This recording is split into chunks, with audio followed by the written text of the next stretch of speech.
This arm is going to be... It swings, and it gets in my... I think this would actually be okay right here, even though you can't really see what my hands are doing. Hello everyone, and welcome to the Maple Table. My name's Nathaniel. This is a channel where we discuss role-playing games, so if that's something you're interested in, love to have you hit that subscribe button. In my last video, we talked about the tribe, and you can check out that video up here, and I'm actually quite happy with that one as well, so check that one out. Today, we're going to be finishing the series on one thing that I didn't cover, and that was the different Corax houses. That's right, they're all one tribe, but they have many different houses. Each house has a particular specialty, so depending on what you want to do with your Corax character will depend on what house you should belong to.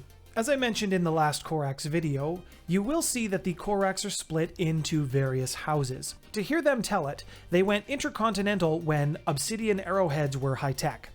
Quick point of reference before I launch into this, for storytellers, this is by no means an exhaustive list of the houses of Corax. It's just simply the biggest ones. If you want to create your own for a smaller, more impactful game, go right ahead.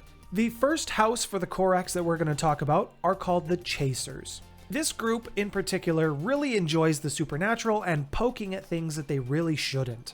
In this particular house, it's a trademark of their own to dare each other to do stupid things in the supernatural just to see what can come out and to see if they can deal with it. And most of the time, they can't, because Corax are not designed for combat. While this is an interesting house because it tends to focus a little bit on the supernatural, it's generally made up of younger, dumber Corax who just kind of enjoy getting into trouble. It's a rather loose collection of murders, as that's what you call a group of crows. Not because they literally murder. I mean, I'm sure that happens, but murder. The Chasers do serve a purpose, though. They are very good at finding things that are hidden, especially when it comes to the supernatural. For example, if you find a nest of Banes, they're going to be the ones that'll probably have found it.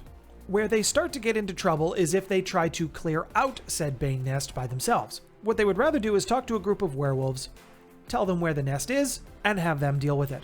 This group tends to think of the werewolves as point-and-click furry missiles. These loose collections of murders that you find within the House of Chasers, they don't last for more than a year, maybe two, because that's when personalities start to clash and group opinions tend to vary, and that's kind of when it becomes a breaking point. So seeing a group last longer than 2 years is a bit of an anomaly. The next smaller house we're going to talk about is the House of Leshi. Leshi Corax tend to come from Russia, and they have unusual appearances basically in every case. Someone who belongs to House of Leshi will almost always be bald and always be missing one ear. I don't know why. This is maybe a rite of passage. This would make for an interesting story, although nothing is actually set in stone for this. It just makes mention that this is a common trait. The Leshi are paranoid tricksters, which is exactly the trait you want to have when you're a trickster. And they live deep in the woods and tend to do a lot of spying. And I would view this more as digital spying, so they would be more cyber criminals, I suppose. Or maybe they would work for some of the intelligence agencies, more notably for the Kremlin because you're dealing in Russia. They are also talkers. If you get one going, bring a lunch. You're going to be there a while. Up next, we have the Hermetic Order of Swift Light. This is more of a shadow organization, led by Corax. This is the business arm of the entire breed. They are information dealers. They are black market dealers. They are people in high-profile places.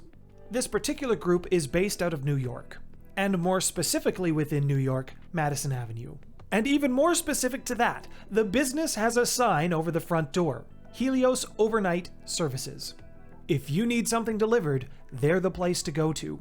This particular group of Corax is extremely, extremely wealthy, as one would suspect for having places on Madison Avenue. Not to mention all the CEOs that tend to be part of this. Part of their business is delivery, so they have done deliveries for Grand Claves for the werewolves, corporate blueprints for espionage with other various groups, and hostages, so some of the less pleasant aspects of the black market. But what they like to deal in most is secrets and information, bleeding edge technology, code for new apps, and of course your good old-fashioned blackmail. Chances are, if it can be bought, the HOS has it. You just have to pay their price for it. Another thing that's mentioned about the HOS is while the nest is on Madison Avenue, there's only generally one Corax there at any given time. That doesn't mean that the network is not always operational, it just means that there's only ever one Corax manning the helm, or putting up the front for the business, I suppose. Many Corax tend to freelance for this particular group, because dealing with them is extremely lucrative. And it's a long-held belief as well that eventually the entirety of the Corax network will deal with the Helios overnight services at some point. The next Corax group we're going to talk about are the Gulls of Battle. We've just gone from one end of the spectrum over here where we had corporate Corax. We are now going to the complete other end of the scale over here, and this is going to be for the Corax who really like to fight. Mentioned that they are not necessarily good at this, but they enjoy it. The Gulls of Battle actually get their name from the days of the Vikings. Back then, many of the Corax who were involved with the Gulls of Battle had connections to the Vikings and specifically to Odin's ravens, Hugin and Munin, two of Odin's best bird buddies. This particular group of Corax really enjoys going into history and finding old stories or even creating their own stories of adventure and glory. Also, stories that have been forgotten, these are the type of experiences that this group seeks. The Corax ability to eat eyeballs, these guys take to kind of another level. They really enjoy it. Like they really enjoy it. It's also rumored that back in the day, the Valkyrie used to ask the Gulls of Battle for directions when they wanted to go on their warring parties. The next House of Corax is not one that you particularly want to join, but there's only ever 3 members. This group is called the Morrigan, but this particular group is generally a harbinger of some great fight or battle that is yet to come. Pretty much if you see them, it's not good for you or anyone in your general area. The Morrigans serve ravens less pleasant aspect, and that would be death or ending in its most permanent sense. They take this to such an extreme that when a Corax joins the Morrigan, they take up one of 3 names: Bebd, Nemain, or Morrigu. Once you have this new name bestowed upon you, that's it. Your old life is over and you now live for the Morrigan. Did I also mention that the Morrigan can only ever be female, and they are usually older. This makes them wiser. They have the experience of combat knowing that they have lived so long. And they're almost always from the old country, which would put them around modern-day Ukraine somewhere. The Morrigan have become sort of a legend among the Corax themselves. The Morrigan have shown up at every single major battle that has taken place with the Guru. Many of the Corax believe that they can actually see the future or see these coming events. And when they show up, not only is it an ominous sign because you know something bad is going to happen or a big fight is going to take place, they're almost always followed by some type of bird. So they will almost always have eagles in tow, and they will always be followed by plenty of ravens. So if you see any of the Morrigan coming in, and worst of all, if you see all 3 of them, prepare for battle or just GTFO. How does one get picked to be part of the Morrigan? There is a committee that gets to vote on the nominations for who is going to join the Morrigan. And this will actually lead us into the next House of Corax, and that would be the Murder Daughters. The reason the Murder Daughters come up now is because they are a group of Corax who want to be nominated for the Morrigan. The rest of the Corax don't really like them because they view them as try-hard wannabes, but the group's general belief is that if you want to be nominated for the Morrigan, you have to be worse or nastier than the Morrigan already are. So I don't know, do you want to call them a Karen times 4? Maybe that's a bad analogy. Although the group's goal is to get nominated to be a member of the Morrigan, not one has been selected yet. Regardless, this hasn't stopped the group from going out and picking fights and causing as much trouble as they can, just trying to catch the attention of someone on the committee. Unfortunately, a lot of members of this group, in trying to prove themselves, get themselves in way over their heads, For example, one might try to prove themselves and take out a vampire nest, and so they'll go to the clubs that the vampires like to go to. They'll try to kill a vampire, and they will end up they'll either be turned themselves, which when a Farah gets turned into a vampire, it turns into an unholy monstrosity that doesn't last very long, so it generally dies quickly. Or they get killed in a more swifter fashion. Do some of them pull it off? Absolutely, but a lot more of them don't make it than the ones that actually do. This again is an all-female group. It's believed that the group was formed in 1952, but really the only thing that links this time frame to the name of the group is that this was the first time that name had actually been used in public. So they could have been around for a much longer period of time. Nobody really knows. However, if you see one, know that they're tryhards, they like to fight, and find reasons to be angry about anything. So just be prepared for a rather unpleasant time when you see one. The next House of Corax is called the Sunlost. This is not necessarily a tribe or a house of Corax. It's more specifically a name that's given to those who have lost touch with Helios. Essentially, a Sunlost is a Corax who goes exploring in the deep Umbra for secrets, information, what have you.